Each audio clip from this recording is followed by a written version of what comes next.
Good afternoon. It's Friday, the 17th of June, 2022, just after 1 o'clock. Welcome to UK Column News. Your host today, Mike Robinson.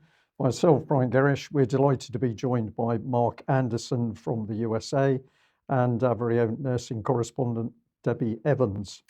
We'll get straight on with the breaking news of this morning that Priti Patel has decided to sign the extradition order for Julian Assange. So WikiLeaks tweeting this out at about 10:30 this morning. UK Home Secretary approves extradition of WikiLeaks publisher Julian Assange to the US, where he would face a 175-year sentence. A dark day for press freedom and British democracy. The decision will be appealed.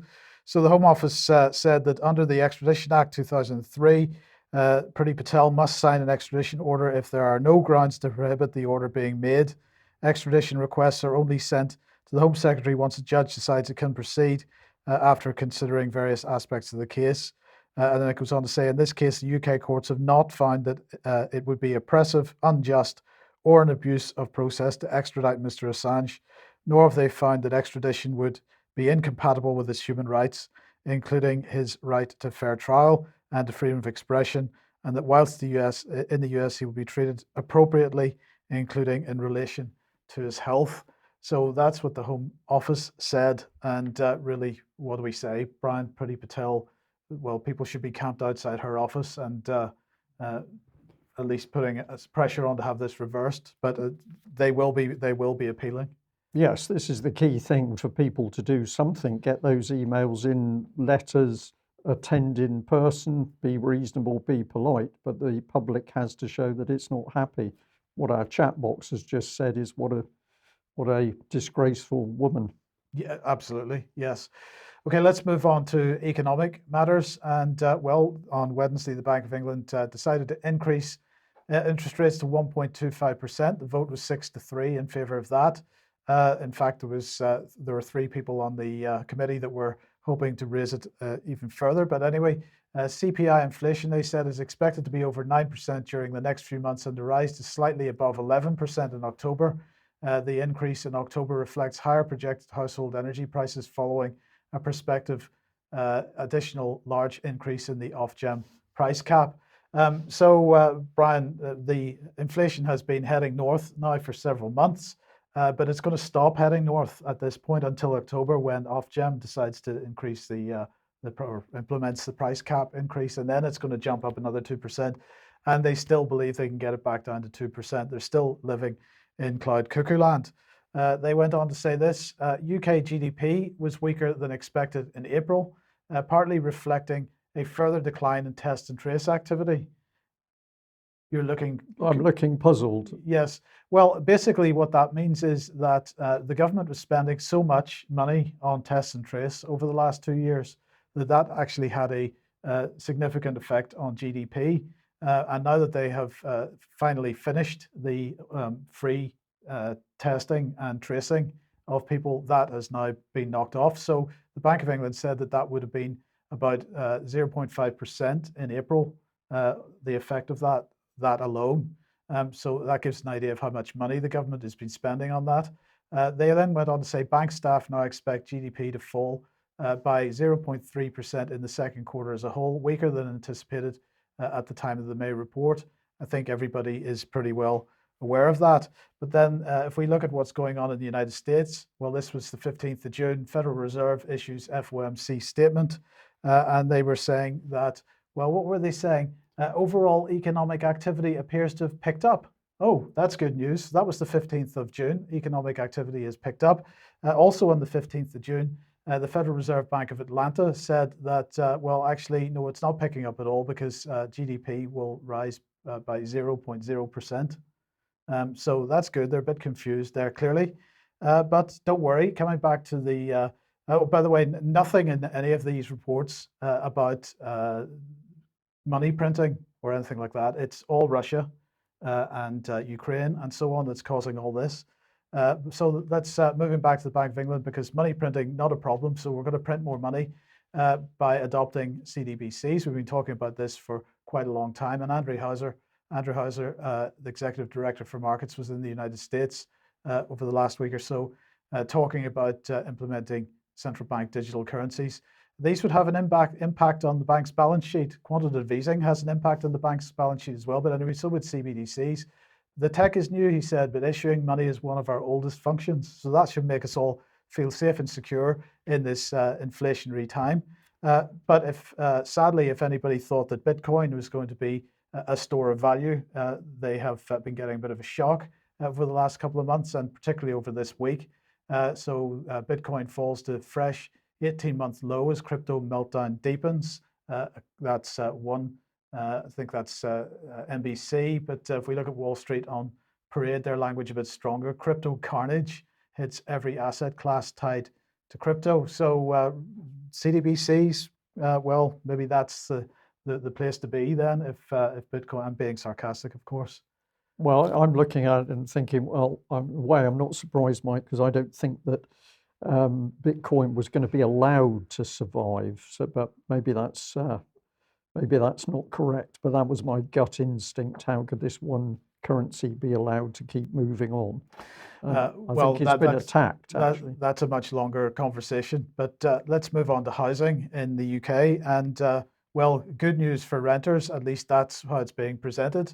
Incredible news from the government. Today's white paper from Michael Gove, if legislated in full, is a once-in-a-generation reform of private renting that will remove some of the leading causes of homelessness in this country. Will it? Let's look at that in a second. So here is the white paper, a fairer private renter sector. And what are they saying here? A fairer private rented sector white paper published today, that was yesterday, will ensure millions of families benefit from living in decent, well-looked after homes as part of the biggest shake-up of the private rented sector in 30 years. The white paper marks a generational shift that will redress the balance between landlords and 4.4 million private rented tenants. And so what are they saying? Homes must be free from serious health and safety hazards. Landlords must keep homes in good state of repair so renters have clean, appropriate and usable facilities.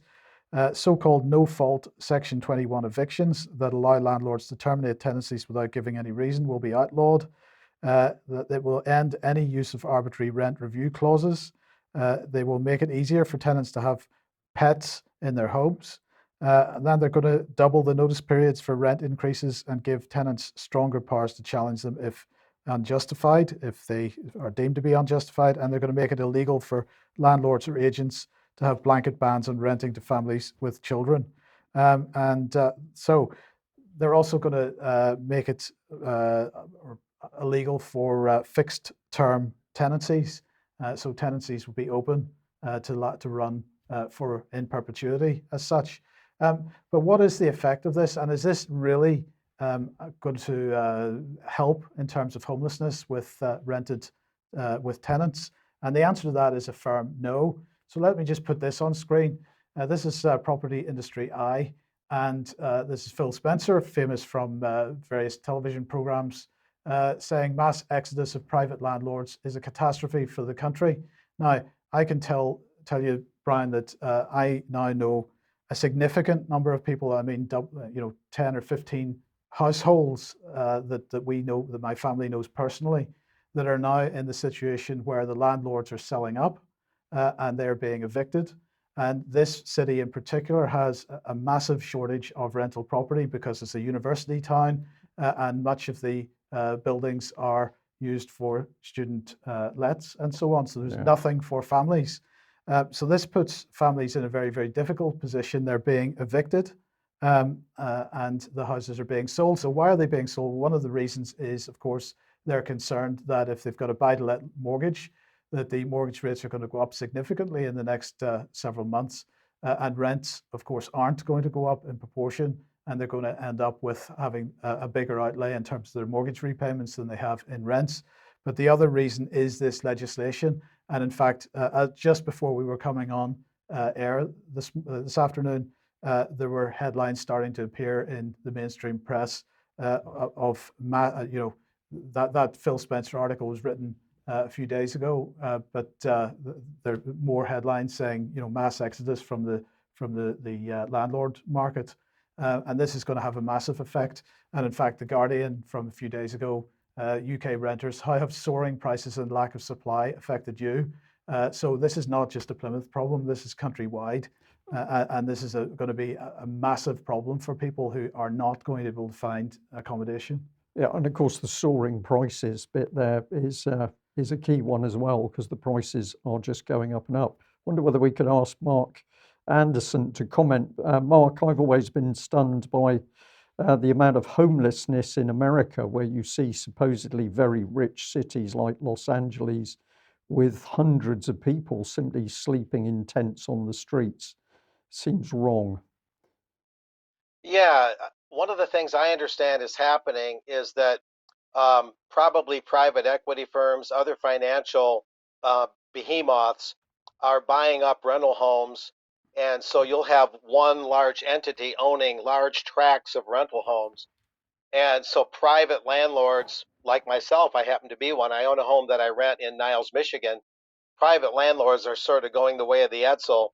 And so you're going to have more tenantry. That's an older term, but far less home ownership and much more tenantry, much more people being renters if they can find a place to live in the first place.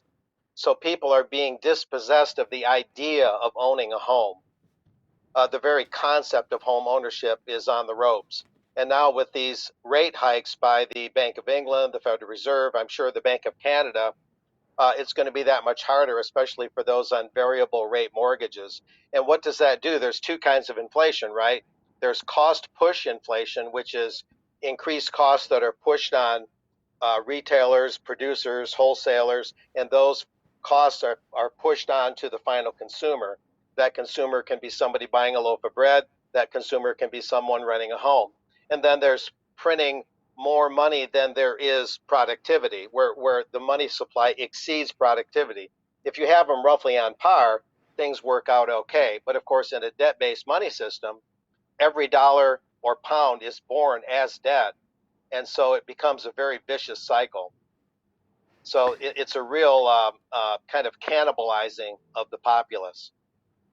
Yes, okay. Thank you for that, Mark. Yeah, okay, brilliant. So let's just move on to back to Poland here. We mentioned this on Friday that the people in Poland had been told to gather firewood amid soaring energy prices. And of course, those soaring energy prices related to the shutting off of energy from Russia, but nonetheless, also inflation being generated by money printing. But anyway, they were told to gather firewood. Well, unfortunately, it's not just Poland that's getting this message, because as RT has reported here, Latvia as well. So EU nation rushes to collect firewood amid fuel crisis. I mean, are we heading back to the dark ages, Brian? This Yes. is just unbelievable. Well, but people shouldn't forget that we've already got under the green agenda in UK, the movement towards the fact that you will not burn wood even. So we've got people going and saying, yeah, I'm going to go and collect firewood because I need it because of the energy crisis. In UK,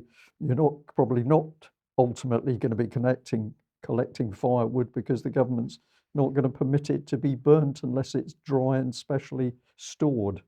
So Poland and Latvia already at the collecting firewood stage to replace their gas and coal. But Serbia, well, it's not going to be too far behind, because they are now being told that they should not be receiving Russian gas supplies by November, just in time for the winter. So maybe they should be collecting firewood as well. Yes. Yes, and of course in the mainstream press and media at the moment in Europe, in the West, we see a story where nobody knows quite where to go. Do we want the Russian oil? Do we not want the Russian oil? Is there a way we can get round it? So it seems that economically the EU is in this state of turmoil, Yes. which has been created at their own hand. Indeed. Well, that probably gives us a link into having a little look at the war in Ukraine. But first of all, we just want to look at the BBC and the BBC's use of propaganda. This is a little film clip that struck me very quickly because of my military background in the Cold War. Let's have a look at what the BBC was talking about.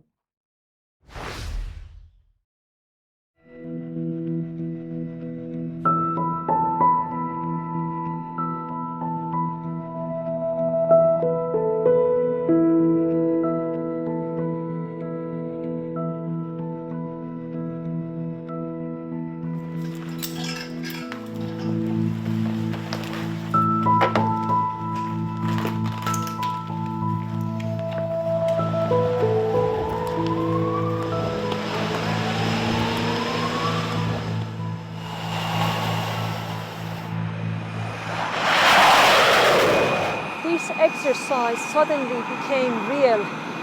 An unknown aircraft was flying close to NATO's airspace, and these jets are just coming back from intercepting them. Could you identify the plane that you just intercepted? Yes, I can, but I can't tell you the type. From which country was that? It was non-military, actually non-NATO military. Russians? Don't ask.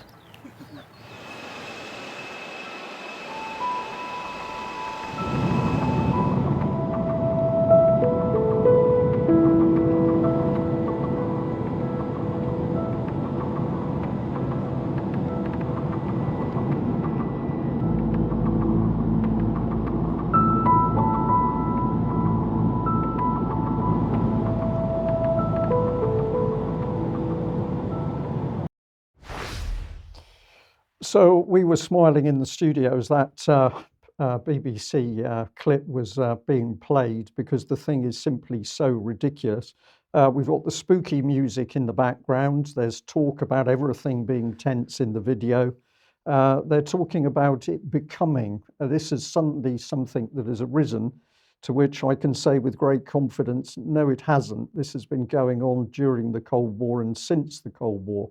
So the intercepting of each other side's planes is a regular occurrence, and there's nothing special here. What did they say? Something about proximity of these encounters is amazingly dangerous. Well, since the Russian aircraft is very large and it's a relatively slow propeller-driven plane, the proximity is controlled by the jets intercepting it, and so that danger would fall on the NATO planes that are doing the intercept. But the main point is that that clip is totally focused to get the public to believe that there is yet more to come from Russia and we should be very frightened. But actually what is taking place is a routine occurrence and has been the case since the Cold War. So I think the BBC need to be brought to book over this. But the reality, and I'm going to keep pushing this one, that they don't want to get near, is the casualties in the Ukraine war. And yesterday we mentioned this 200 dead per day. We were asking a question. The Telegraph had originally said back on June the 9th that Ukraine soldiers face 200 daily casualties. And we said, is that 200 dead per day? In which case, on normal casualty statistics, that would mean an extra 800 wounded. Well, from all the material I've been researching over the last 24 hours, we are indeed looking at 1,000 or 1,000 plus Ukrainian casualties per day, and we're certainly looking at 200 dead per day. So these are the statistics that the West doesn't want to talk about because we're still pouring in the Western weapons to make sure those Ukrainian casualties climb even higher. But let's look at the BBC. We'll just animate their front page because you look at all the colour, the summer flight cancellations, 10 tips for sleeping in hot weather. The nonsense grows and grows. Where is Ukraine? Well, if we press the button, we should be able to animate this. And you'll see that the little grayed out zone is where you go to look at Ukraine. But if we scroll through the page, what are we going to see? Happy, smiling faces of Zelensky as he meets the European representatives. And surprise, surprise, the Ukrainian war has disappeared. It simply disappeared from the BBC's reporting until we come to a very, very small paragraph right at the end, which we'll have to jump to another slide in order to show our viewers what they're talking about. So the Ukraine war largely disappeared, but what did they say? Ukraine has now lost up to half its military hardware, the country's deputy defense minister says. Denis Sharapov called for more military aid as fierce fighting in the east of Ukraine continues, with heavy losses reported on both sides. On the ground, Ukraine says Russia is concentrating its forces for an assault on the eastern city of Sloviansk. Fighting is also continuing for full control of Severodonetsk. So the reality is that the Ukrainian forces are now starting to collapse. Ukraine is losing the war. That must mean, Mike, that Russia and the Ukrainian separatists are winning the war. But as we can see, the BBC moves on. Well, indeed. And well, yesterday, Liz Truss was giving a statement to the House of Commons on this. And we're just going to listen to a few seconds of it and we'll talk about it afterwards. We are now approaching a critical moment. Russia is bombarding towns and cities in the east, and some outside Ukraine are questioning whether the free world can sustain its support, and claiming that some are beginning to tire of this war. Mr. Speaker, the people of Ukraine do not have that luxury. Our answer must be clear. We will never tire of defending freedom and democracy. We must also end. Okay, well, that's enough of that. But my point here is, Brian, that if we compare how her manner of delivery there, it's very subdued, very quiet, a bit depressed, and compare that with how Liz Truss was behaving in the House of Commons just a couple of months ago. And it's like chalk and cheese. So she's very sad about the situation. I think two things are going on. One, in her mind, she realizes that she made a very, very bad and stupid mistake by encouraging people to go to Ukraine because they're being killed. Those British mercenaries and mercenaries from other nations are being killed by the Russians. They're certainly going to be put in prison for a very long time. And the other thing that has now subdued her is the fact that UK and the US and the EU know full well that Ukraine has lost the war, which is why we're suddenly switching to all this glowing policy that Ukraine is going to join the EU. So she doesn't really know what to say.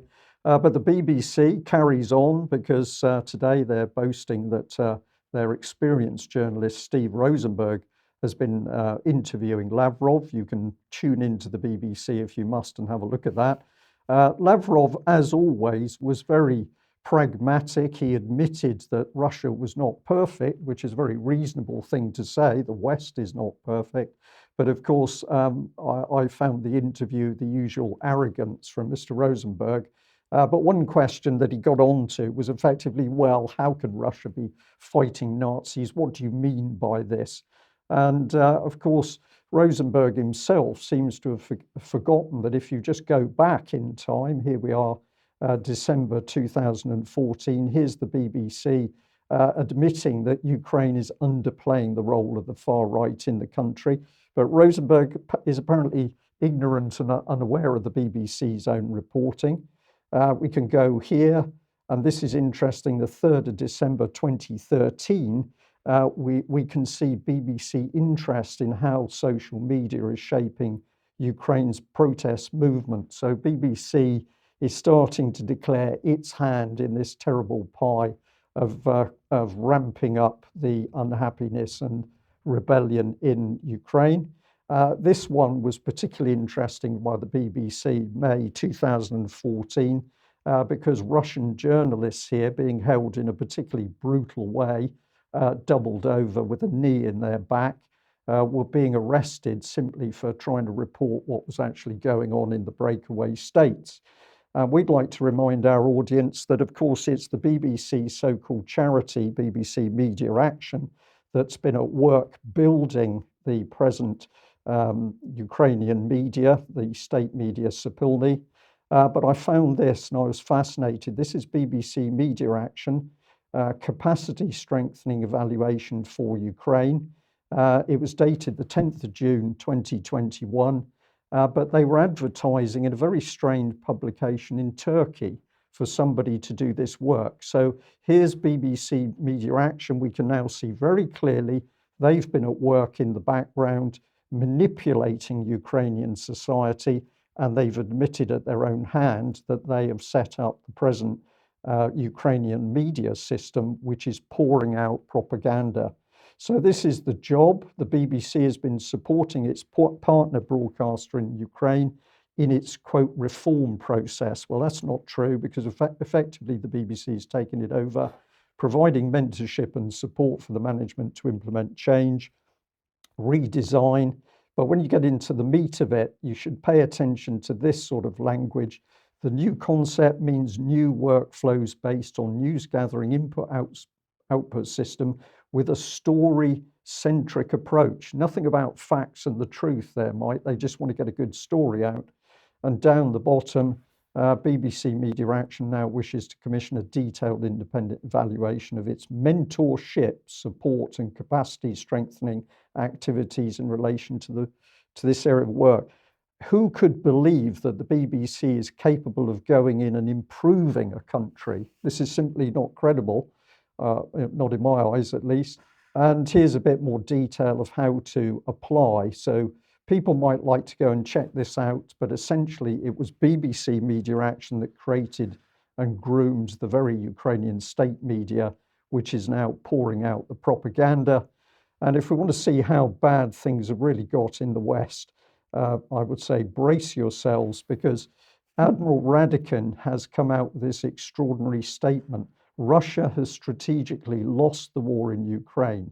So Russia has conquered an area the size of England in a little over 100 days against fully equipped and dug-in troops, fully supported by NATO, NATO pouring in the weapons and arms. And this man, I don't know how to describe him, Mike, because I'm going to use some words which I probably shouldn't, but he believes that they're failing.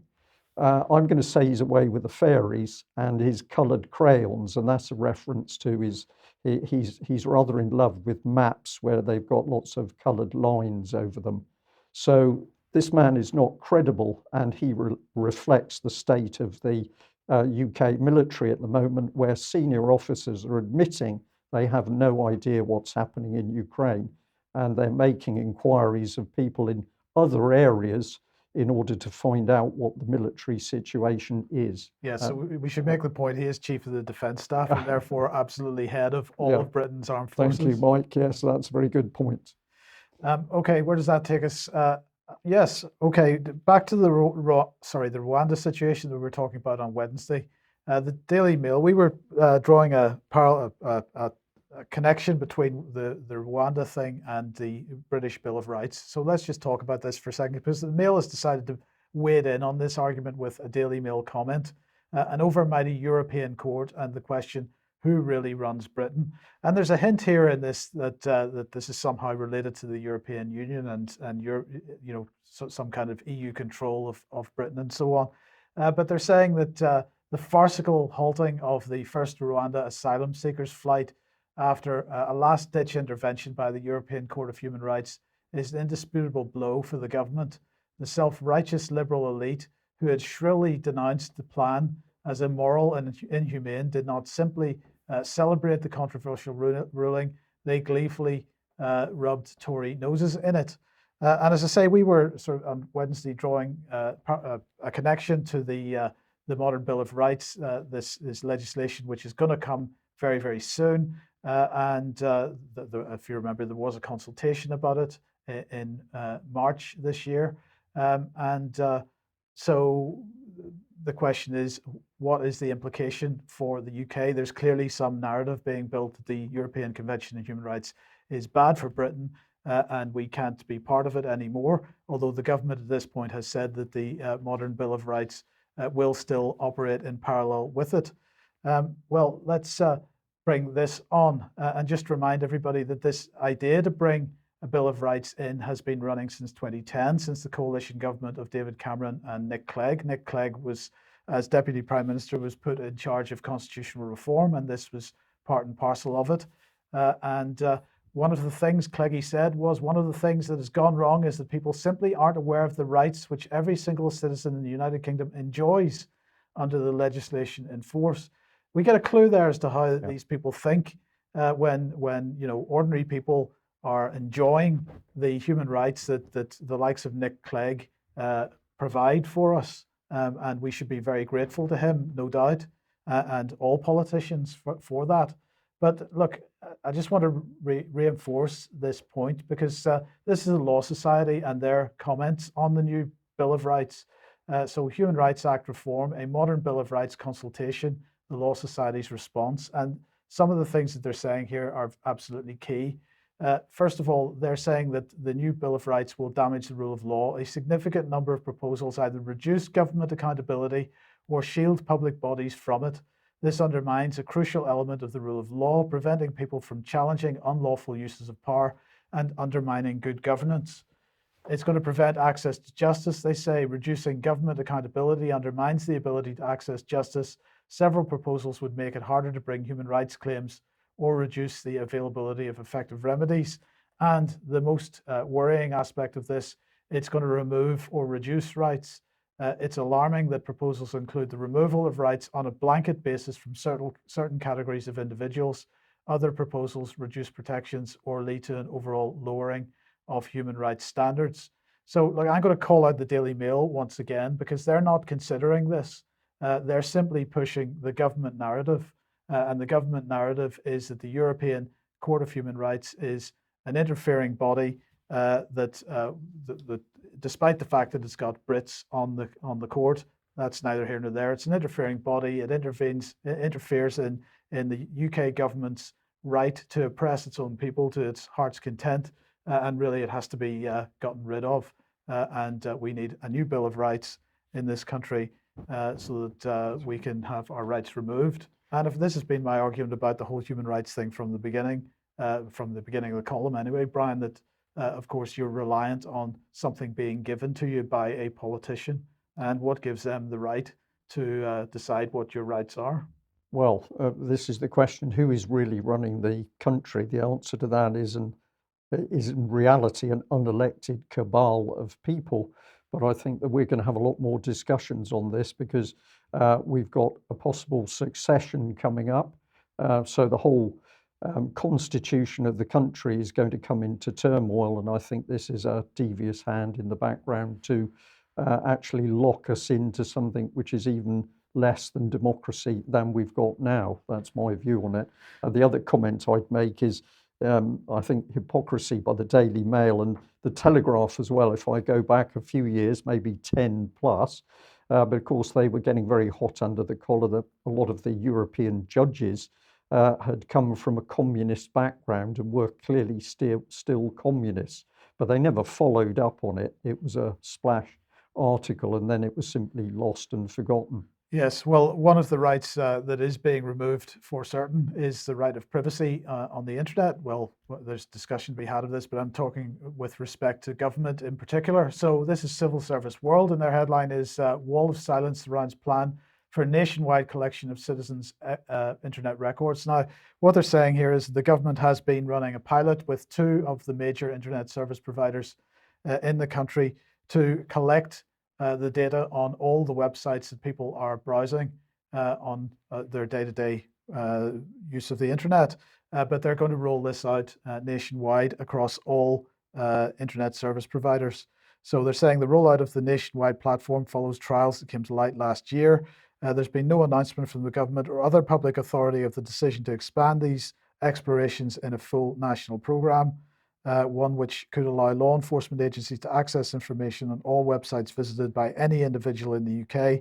The creation of a nationwide platform was rather revealed in a recently published online procurement notice, inviting bids from tech firms to provide support to the migration of IT systems, as well as the development of a tool allowing authorities to search for information and filter results. After discovering the notice, Civil Service World's sister titled Public Technology contacted the Home Office and National Crime Agency, as well as the watchdog responsible for overseeing communication surveillance. It also contacted the UK's 16 broadband providers and mobile networks and the primary trade body for ISPs. And strangely enough, none of those organizations answered any of their questions. So there you go. This is happening now. And, obviously, if people want to avoid that, then best to consider using VPN on a regular basis. VPNs don't provide total privacy by any means, but they are a good step at least in restricting this access to your data. My personal choice would be Mulvad, but other VPNs do exist. But I think that should become a matter of course something that everybody uses every time they use the internet. Right, and a comment that's come in while you've been speaking, Mike, is somebody is saying this is ministry of truth, and I think this is absolutely right. That this is the total surveillance society if we allow it to happen. So the government is not about building back Britain better. It is about control, and it is about demolishing many of the things that this country stands for. So we've used the term a government of occupation in UK, and I think that term is becoming more and more apparent. Mark, did you have a comment? Yes, I just learned last night that the Department of Homeland Security disinformation construct that failed, and it had that quirky woman heading it, has been switched, they're saying, to the White House, and now Kamala Harris, that intellectual of the U.S., supposedly would lead another effort in Washington to weed out what they call disinformation. This is just coming out. Mark, I've heard the name Mike Chertoff also involved with that. That should make you feel good. Yeah, former DHS, and then he went into the private sector post 9/11 and was involved in creating the scanners at airports, the Rapiscan brand of scanners that, of course, X-rayed your entire body. So Yes. Yep, what good goes stuff. around comes around. Well, indeed. Okay, if you like what the UK column does and you would like to support us, then please head over to community.ukcolumn.org. There are options to help us out there, or you could pick something up from the UK column shop. But in the meantime, do please share any material that you find on the various platforms. I think we might have a duplication here, Mike, so we might need to just jump okay. on through. Okay. Well, it can't be a bad thing to duplicate an ad for the UK column, but we won't make our audience suffer too much. Let's just remind people that where people are active and they're doing things in a polite, well-behaved manner, we're fully supportive. So Saturday, the 18th of June, 1 o'clock outside Truro Cathedral, solution-based freedom rally. So if you're in the southwest of England, the weather is good, perhaps you might like to give some support. Okay, Mark, you've published an article on the UK column website called World Leaders All But Admit Major World Health Organization Empowerment is Imminent. Yeah, this is very interesting. Not too long ago, the Washington Compost, as some of us call it, ran an article kind of like a blitzkrieg type thing to ward off any theories, saying, oh, anybody that believes the WHO is seeking more power or wants to run things in terms of pandemics is crazy. They wear tinfoil hats. They're just another conspiracy theorist. But if you look harder, what they're doing is they're trying to kind of creep past us wearing soft slippers so we don't hear their feet on the floor, you might say. And the article I wrote quotes in no less than 5 places where they're talking about strengthening the WHO. Just to give you an example, the Director General, Tedros himself, said this: the WHO is committed to stronger governance, accountability, and efficiency. And then he went on to say, referring to the World Pandemic Treaty that I'll talk about in a minute, a stronger global health architecture is needed. And then he also added, we're talking about a stronger global architecture for health emergency and response. So constant references to strengthening the global health architecture for responding to pandemics. And response, of course, includes vaccination schemes, personal protection equipment like masking, which can get very tyrannical, as we've learned. So they're speaking out both sides of their mouth in typical Orwellian fashion, and that's the essential thrust of this article. And what's most interesting, however, is that there's a group of world leaders, and what you're showing there is the press conference official record from June 1st, where most of the WHO's official pronouncements that I just referred to came from. But the British House of Commons Library, and I believe I sent you that slide too. Yeah, there it is. Just before the 75th World Health Assembly of the WHO, which ran from May 22 through May 28th, the House of Commons Library noted, quote, the WHO is negotiating a treaty on pandemic preparedness, the roots of which go back to March of 2021.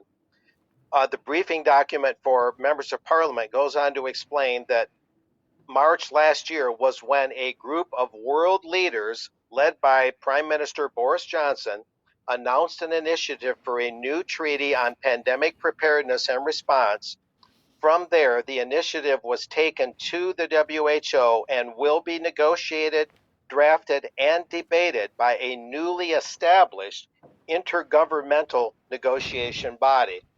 So look at what's happening there. The process is that these world leaders get together and they seem to think of themselves as kind of a quasi-legislative body, even though presidents and prime ministers and different cabinet ministers are executive positions.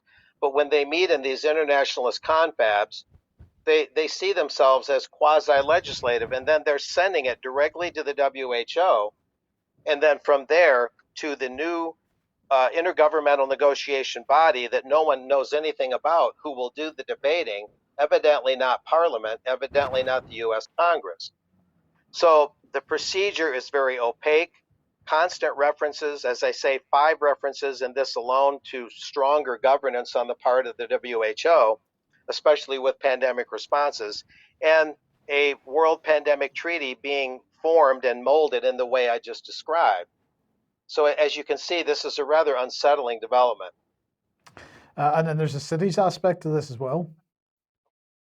Yes, and I'll talk about that in a minute. That segues very, very nicely, Mike. Thanks. That slide you're showing there was a preliminary meeting by the Chicago Council on Global Affairs prior to their Pritzker Forum on Global Cities, which just wound up June 9th, and I'll talk about that in a minute. But the cities aspect is about cities acquiring more power and acquiring more influence in their own right amid the pandemic. The pandemic is just another thing to leverage. Yesterday it was climate change, today it's the pandemic, let's say. And so whatever the reality is of the pandemic, some call it a bioweapon, some don't. The real bioweapon, in my opinion, is the vaccines themselves.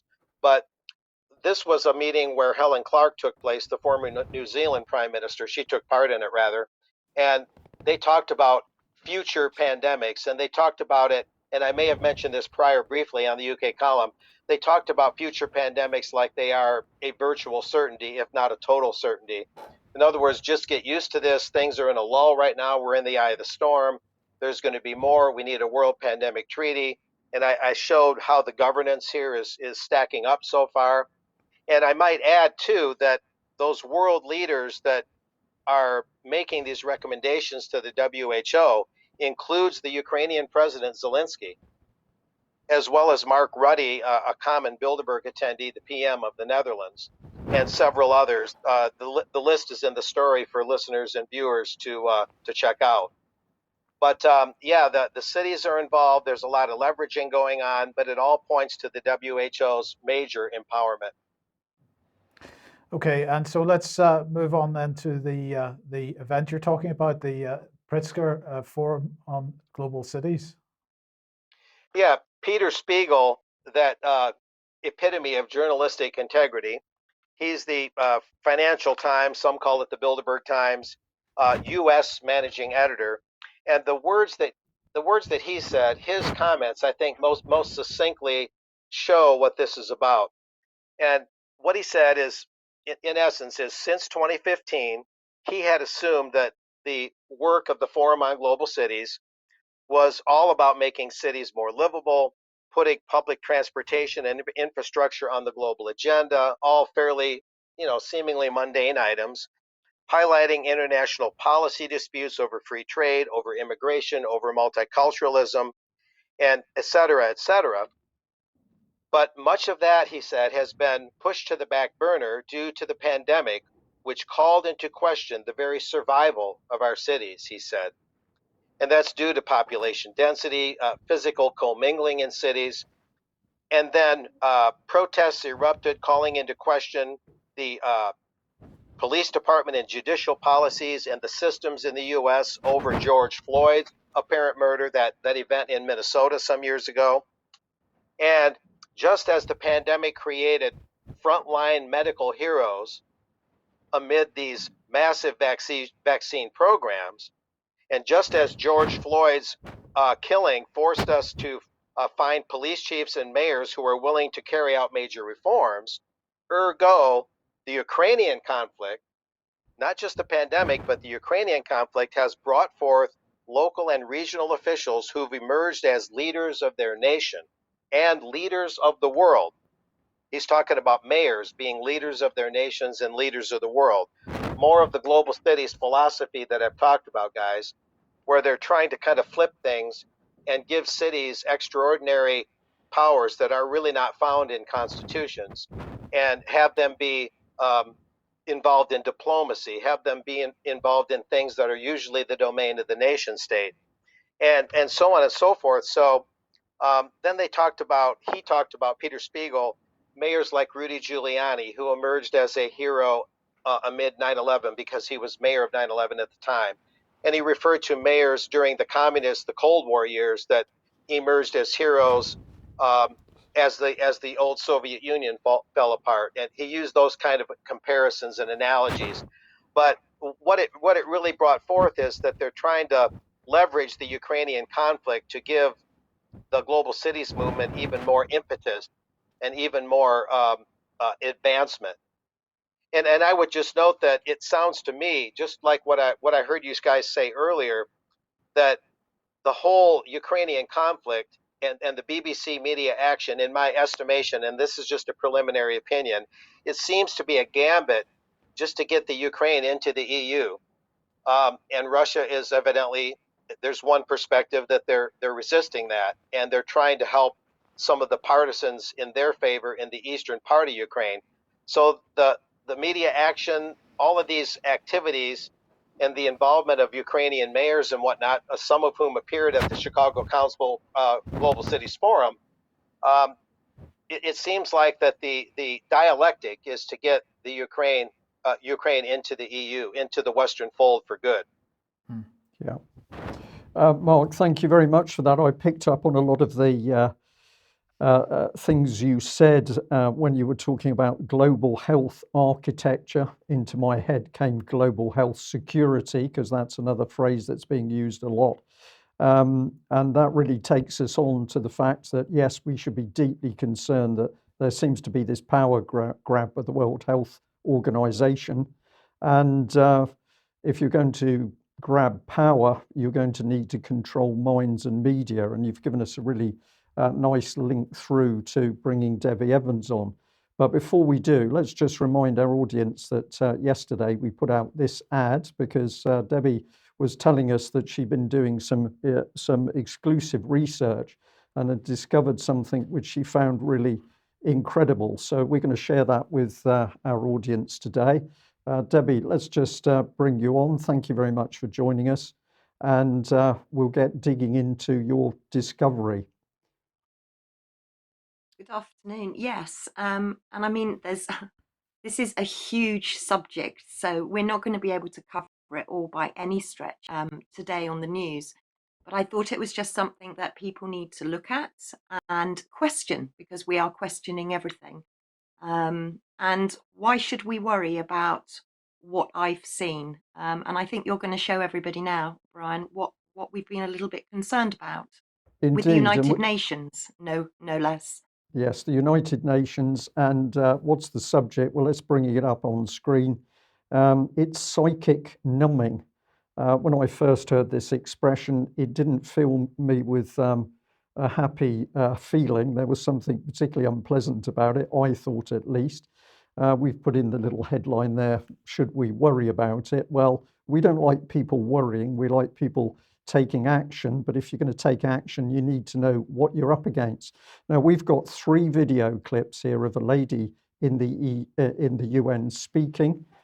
She speaks quite slowly, but really the subject is quite incredible. So we're going to say to our audience, our viewers and our listeners, please stay with these video clips as we take you through them. So let's have a listen to the first clip where a lady called Melissa Fleming from the UN is talking about matters to do with behavior. The first question is to Melissa. So we just heard from Professor Banerjee and Volker about possible ways behavioral science can help advance the work of the UN. And I know that you've been very active many things, but in particular in combating misinformation, disinformation. Could you share with us some of the practical applications of behavioral science that the Department of Global Communication has already piloted and an impact that it may have had? So over to you, Melissa. Thank you, Ayaka. This is a subject, if I didn't embrace behavioral science in our communication strategy, then we would really be amiss, because our entire global communication strategy is way beyond just communicating facts, because behavioral science tells us that people, when they're confronted with facts, with data, with the statistics of human suffering, how do they react? They feel numb. So it's a condition called psychic numbing that leads to actually inaction. So what do we want as the United Nations when we communicate the facts about our dangerously changing climate, about the wars that are driving millions of people from their homes and causing terrible suffering? We want them to do something, right? We want them to feel. So our entire communication strategy is designed around what I call the 3 W's of cause communications, and behavioral science is the kind of backbone. The first is the what. The UN owns the data. The UN owns the science. We need to be able to communicate that. That's absolutely key. But the second W is why care. And that why care is where the behavioral science comes in, and that is informed by the understanding that people will not feel unless you speak to them in a way that will move them. And this you cannot do just by making a decision at UN headquarters in New York and saying the entire world is going to feel something if I communicate this story this way. So it really needs to be, there has to be a lot more. That's why our communication strategy is very audience focused. We need not just for a target audience to receive the information, but also to understand it, to believe it, to feel it, and to ultimately act upon it. So the third W is what now, and that is the what now part. So that's the introduction, and what we can get very clearly is that the UN owns the data. It owns it.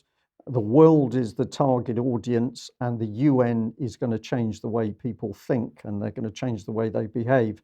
Debi, you've got 3 slides here to be able to tell the audience a little bit about psychic numbing.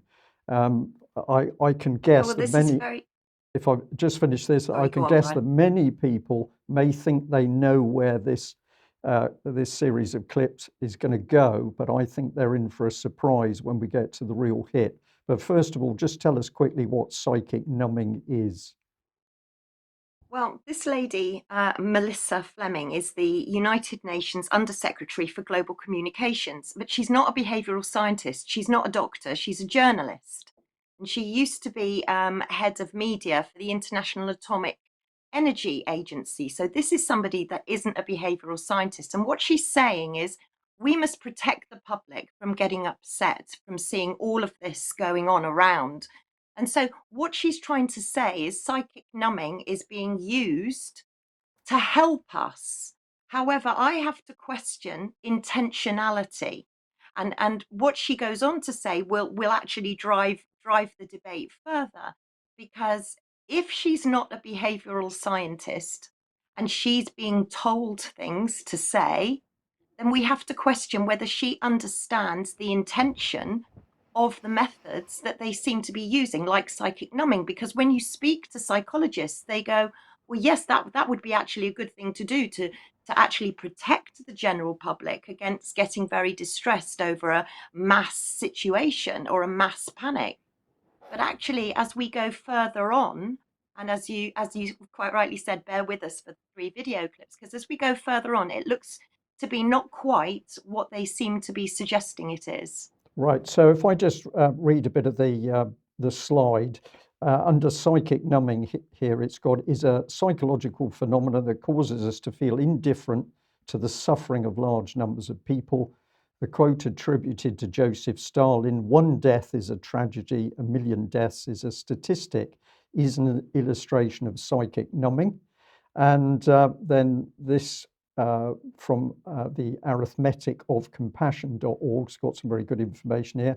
Our inability to scale our emotions when the number of lives at risk increases is analogous to our sensory perceptions. Just as we don't notice the difference between 30 lit candles and 31 lit candles, our feelings do not register the difference between 30 deaths and 31 deaths.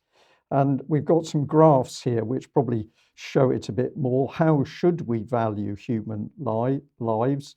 Large losses valued more, but how does it actually take place? Well, actually, as the numbers increase, so people actually don't appear to notice it as much. I've got some more comments on that in a minute. But Debi, just before we head to the next video clip, this is the meat of it, isn't it? That populations, if they're faced with a terrible tragedy, actually tend to shut down because that is a way that they can protect themselves. Yeah, absolutely. And I mean, I'm not a psychologist, so I'm a nurse. But from where I'm seeing it, and what was interesting to link in with it, because this will become evident in a minute, is that apparently the public don't trust the United Nations and scientists. So who do we trust? So this is all a matter of trust and how it's perceived. It's a matter of how protecting in inverted commas is perceived by the public, but it's all down to intentionality. So I think as we go forward, we can ask ourselves, well, who do we trust? Do we trust doctors and nurses? Because that's what the survey clearly showed, in that the public didn't trust scientists, not really, but they do trust doctors and nurses. So how are we going to interconnect that into our behavioral science in order to make people do what we want them to do? And that, yes, you've described the thought process in the UN. And this is really what the UN is worried about, that it knows it's got to do something to control information and contain misinformation. So we've got a tweet going out from the United Nations here. As we work together to contain COVID-19, we must also work to contain misinformation. That's why we're launching Verified, a new initiative to deliver trusted information, life-saving advice and stories from the best of humanity. So let's get straight on to video 2, where this will start to become clear. Let's hear what the lady says in this area. We did a global experiment with COVID-19. For me, it was very clear also against the backdrop of witnessing how people were just numb to the data of climate change. When the COVID-19 pandemic hit, it was very clear to me that we were faced not just with a global public health crisis, but a communications crisis and challenge as well. How are we going to convince the world public to adhere to very uncomfortable new measures to protect not just themselves, but society? Measures that they didn't want to do, and where they had in many parts of the world their own leaders contradicting the advice of the World Health Organization. So we launched a very behavioral science-based strategy called Verified. And Verified had 3 pillars that were really key to doing this. First of all, we really took that messaging that is science communications, that is often the mistake of most science communications, and that is that it's just in a PDF document with lots of numbers, and very inaccessible to the way people receive information in this modern communication age. We took that guidance and that communication and broke it down into like compelling content that was going to travel in the same spaces where people were receiving mis and disinformation around COVID-19. The mis and disinformation being very emotive, very compelling, very black and white, no science nuance, and really, providing the kind of advice that was accessible in people's feeds. The second was a campaign that we launched because we found that what people were doing, because the disinformation and the misinformation was so human and emotive and compelling and kind of fed into people's belief groups, people's tribes, that it was going to be really important that people understood that how mis and disinformation travels. And so we launched an initiative based on behavioral science called Pause, Take Care Before You Share.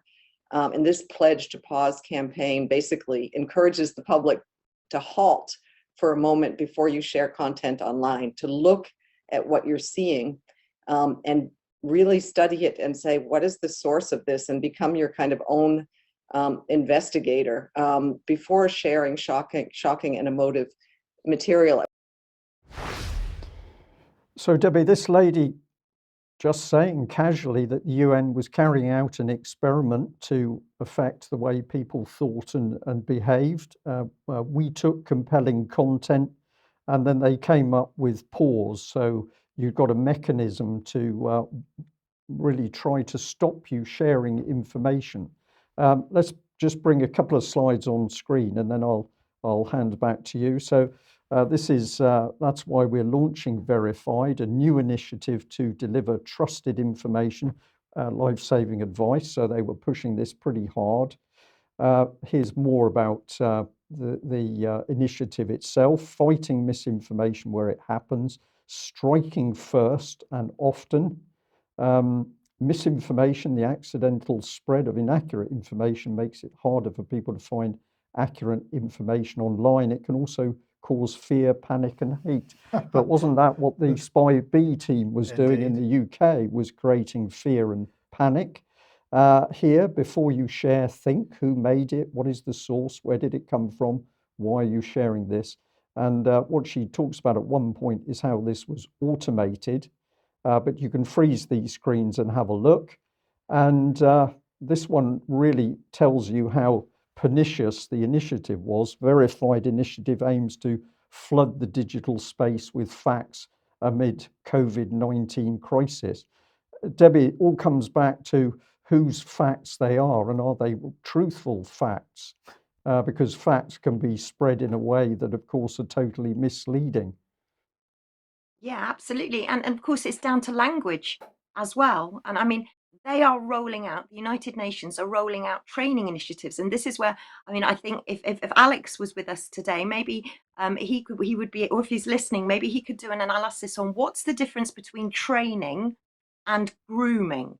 You know, there's a very fine line, I think, between all of this. And the fact that they launched this initiative in 2020, you know, right at the beginning. And this is clearly talking about an information cascade. That's what they call it, information cascade, where you throw so much information at people all in one go. They get anxious, they get frightened, they get confused, they start to worry, they can't sleep, their mental health is impacted. So this flooding of information and information cascade is absolutely crucial to this whole program. And who are we flooding with information? We're flooding the public, our doctors, our medical profession, our police. Everyone is being flooded with tons of information. So I think this plays into it very nicely. Debbie, thank you for that. Right, let's get to the third clip. And this is where she starts to talk about things which I found truly amazing. They made sense, but now you get the picture.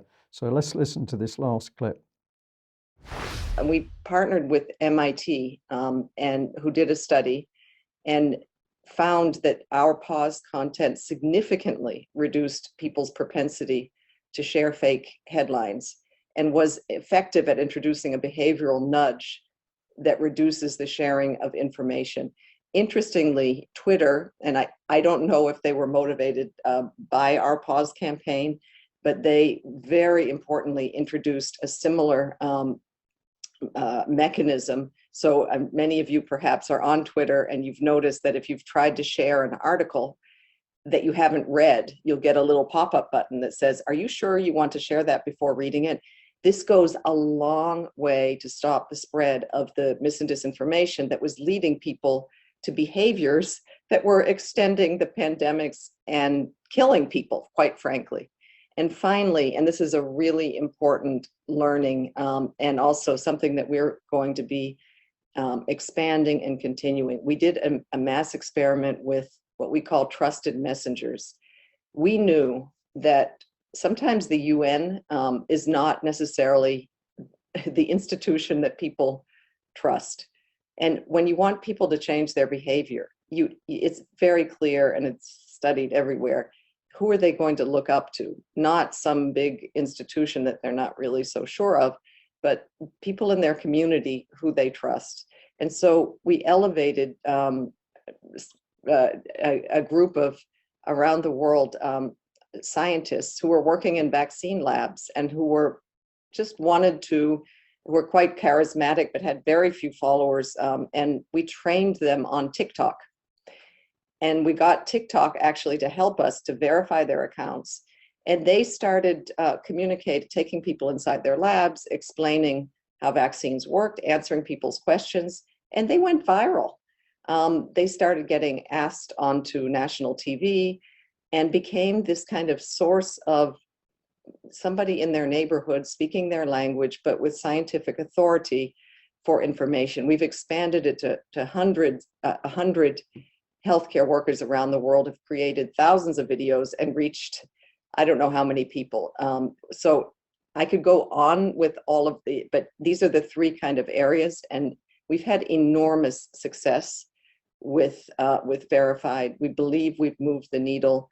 We believe that we've possibly even saved lives. We've certainly changed minds, and we've made science more accessible. We think we can do this in other fields, like climate change. And so I'm really excited about it. And thank you very much, Ayaka. That's all from me. So Debbie, for me, that was the real killer, that they took scientists and other professional people around the world, they groomed them to appear on TikTok in order to create a social wave to get their message that people should trust these elevated people rather than bona fide scientists that we have interviewed and shown, such as the Doctors for COVID Ethics, many professionals worldwide. They took individuals, groomed them in order that they would have a meteoric rise on social media. This is wicked. Yeah, completely. And she said people don't trust the United Nations. No, we don't trust the United Nations. But then I have to question TikTok. Remember all those TikTok videos of the nurses dancing and all your doctors and all the NHS staff clapping outside hospitals? And this was all TikToked. And then you've got to look at the origins of TikTok, and you see China. But also, these trusted messengers, she said they're elevating people with charismatic personalities who are going, wow, all of a sudden, we're in the limelight. But who else were the trusted messengers? And then again, if we go back and we look at who do the public trust, the public generally trust doctors and nurses. So then if we look at the information cascade for our GPs, for example, our GPs were getting different information every single day. But you know what? It just carried on and carried on. And before they knew what, they were being almost groomed themselves. Did they realize, or have they been groomed? This is where we need a psychologist to sort of pick this apart. But my worry is that these trusted messengers, maybe Melissa is a trusted messenger. Maybe she's being fed information to make other professionals trust her in her role. Who do we trust? Well, The Debbie, doctors, our GPs seem to have lost the ability to critically think. So we have to ask themselves, have they been overwhelmed by information?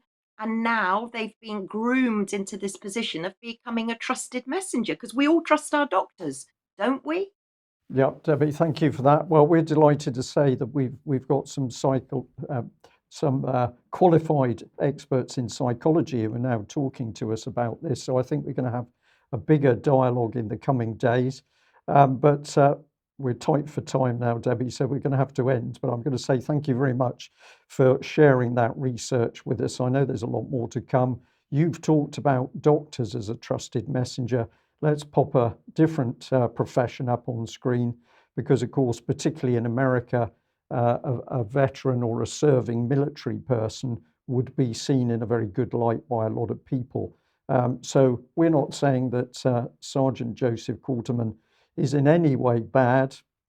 He's holding a leaflet up here, because I care, and probably he does. But what we're saying is it right? Is it ethical for the UN to be skewing people's behaviour by the use of applied psychology? Surely that's known as propaganda. It's propaganda, Mike, but it's drilling, applied, isn't it? It's drilling into people's minds. So an admission that the UN manipulated people by elevating these professionals, first of all through TikTok and then on world media. It's pretty disgraceful stuff. Mark. Yeah, first of all, it's really unethical also for a journalist, a so-called journalist, to even act this way or get involved this way. What has journalism even become, right? They're basically handmaidens of the state. But the brief thing I'll mention, I know we're a little tight for time, is then when they switched this disinformation body in the US from the Department of Homeland Security over to the White House, as I mentioned earlier today, they specifically said that the US federal government is going to really come down on the social media companies and their feeds. This woman that Debbie talked about the feeds, that the tribes of people, clans of people are hearing what they want to hear. And it's compelling and it's emotive. It's sometimes shocking, but at least it's motivating. And the powers that be just can't seem to motivate people with climate change scare stories or pandemic scare stories. But critics like ourselves are motivating people. So you see, they are losing the narrative, and that's good news. But the thing to keep in mind is what they're doing in Washington. They're going after those feeds themselves, coming down, trying to regulate the social media companies. So platforms for critics like ourselves will become either more expensive or maybe more or less accessible. They're going after the infrastructure of the internet, the platforms themselves. I don't think they'll succeed, but that's what they're saying. Yeah. Mark and Debbie, thank you both very much for joining us today. I think we've got a little bit more information out about what's really happening and the increasing control of the state, but we need to leave it there. We can't do an extra today. Apologies for that. We've got some work to do here. But we'll be back at 1 p.m. on Monday as usual. And thank you very much, all our viewers and listeners. Whatever you're doing, have a good weekend and don't get too panicky. The sun is going to be shining, apparently. We'll see you next week. Bye-bye. Bye-bye.